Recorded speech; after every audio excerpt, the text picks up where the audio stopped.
Assalamualaikum warahmatullahi wabarakatuh. Buah belimbing, buah blueberry. Idul Adha makan daging kambing, hati-hati kolesterol tinggi. Satu lagi nggih. Ada sapi, ada domba. Siap-siap disembelih buat ibadah kurban.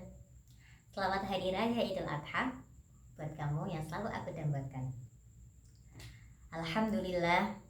Alhamdulillahilladzi amarna bida'watin nasi ilaih nas'alu bita'atih. Wassalatu wassalamu ala rasulih wa ala alihi wa sahbihi amma ba'd.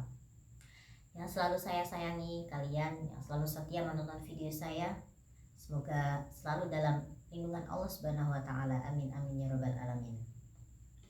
Nah, sebentar lagi kita akan memasuki bulan Dzulhijjah, di mana di dalam bulan tersebut Allah memerintahkan kita untuk melakukan salah satu ibadah, yaitu yang namanya ibadah kurban. Sehingga yang perlu kita tambahkan berikutnya adalah bahwa kurban itu untuk bertakwa. Dalam arti begini, pertimbangan terbesar dalam melakukan ibadah kurban itu adalah bukan yang penting itu banyak dagingnya, bukan yang penting itu banyak hasilnya, melainkan yang terpenting itu adalah mana yang lebih sesuai dengan sunnahnya. Karena nantinya itu adalah yang sampai kepada Allah itu bukan dagingnya, bukan darahnya, melainkan yang sampai kepada Allah Subhanahu wa taala itu nanti adalah takwa dari kita yang melaksanakan ibadah tersebut. Karena itulah para ulama mengatakan memperhatikan maslahah ibadah kurban, memperhatikan maslahah ibadah itu sendiri itu lebih didahulukan daripada mempertimbangkan maslahah dari pemanfaatan kurban tersebut, kecuali memang jika ada faktor-faktor lain yang urgent ya. Kan Allah Subhanahu wa taala berfirman di dalam Quran surat Al-Hajj ayat 37. A'udzubillahi minasyaitonirrajim. Bismillahirrahmanirrahim.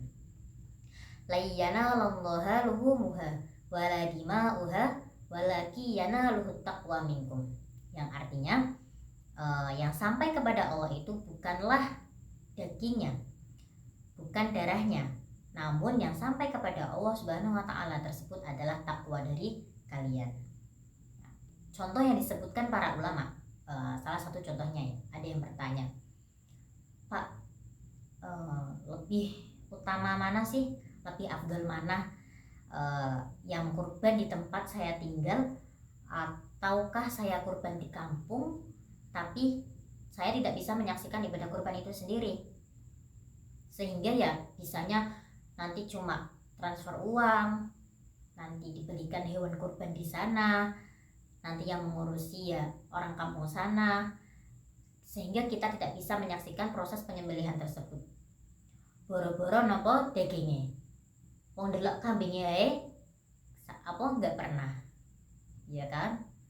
Maka mempertimbangkan dua hal ini memang betul Anda harus punya pertimbangan.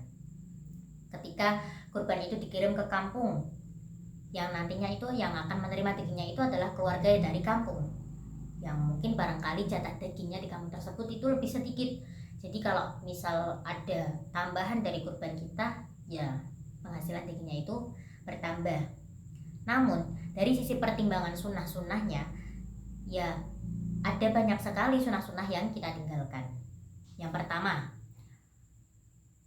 Anda tidak bisa menyembelih hewan daging itu tersendiri, atau tidak, kita tidak bisa menyaksikan proses penyembelihan tersebut. Yang kedua, Anda tidak bisa menikmati hewan kurban yang Anda miliki, padahal Allah kan sudah memerintahkan kita untuk sebagian menikmati hasil dari hewan kurban tersebut, sebagiannya lagi disedekahkan. Yang ketiga, kita tidak bisa mengagungkan nama Allah pada waktu proses penyembelihan itu, karena kita tidak bisa hadir di dalam saat proses penyembelihan. Dan mungkin masih banyak sunnah-sunnah lain yang kita tinggalkan. Lain halnya kalau kurban itu dilakukan di kampung kita sendiri, banyak sunnah-sunnah yang bisa kita lakukan ya. Nah, yang pertama, kamu bisa menyembelih hewan itu sendiri. Jadi sehingga kita itu bisa berdoa untuk diri kita sendiri. Minimal kalau kita tidak bisa menyembelih hewan itu sendiri, kita bisa menyaksikan proses penyembelihan hewan tersebut. Kita bisa melihat wah hewan mana yang mau buat kita kurban. Misal sapi, kita bisa melihat sapi tersebut sebelum disembelih untuk kurban. Terus yang ketiga, kita juga bisa mengagungkan nama Allah ketika proses tersebut terjadi. Sunnahnya itu adalah ketika hewan tersebut disembelih, kita mengucapkan inna sholati wa nusuki wa mahyaya wa mamati lillahi rabbil alamin. Karena dengan membaca doa tersebut, kita ya memang berharap kalau semua yang kita lakukan itu beda kurban itu adalah kita ikhlas karena mengharapkan ridho dari Allah Subhanahu wa taala. Nah, terus yang keempat ya, berarti kita juga bisa menikmati nanti sebagian dari hewan kurban tersebut, dan kita juga bisa membagikan daging-daging tersebut kepada orang yang membutuhkan. Terus ada sunnah-sunnah lain dari beda kurban itu adalah hewan kurban itu dibagikan harus dalam keadaan mentah, sunnahnya ya. Terus juga ada salah satu sunnah lagi, kalau bagi yang mau berkurban itu alangkah lebih baiknya memotong kuku itu ya. Memotong kukunya itu lebih baik pada saat hewan kurban tersebut sudah disembelih. Jadi kalau sudah memasuki tanggal 1 Dzulhijjah itu tidak diperkenankan untuk memotong kuku. Jadi memotong kukunya itu adalah setelah hewan kurban tersebut disembelih, baru kita sunnah untuk memotong kuku tersebut. Nah, terus kita dari dua pertimbangan ini mana sih yang lebih dikedepankan? Ya mungkin kita bisa mempertimbangkan dua masalah tersebut. Mungkin alangkah lebih baik ya kita kurban di tempat kita sendiri, sehingga kita juga bisa melaksanakan sunnah-sunnah dari Nabi Muhammad untuk mengharapkan ya mendapatkan pahala-pahala tertentu. Karena Allah itu dalam menilai kurban ya bukan melihat dari dagingnya, bukan melihat dari hasilnya, melainkan yang Allah lihat itu adalah takwa dari yang kita punya.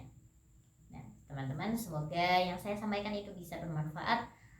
Kurang lebihnya saya mohon maaf. Wassalamualaikum warahmatullahi wabarakatuh.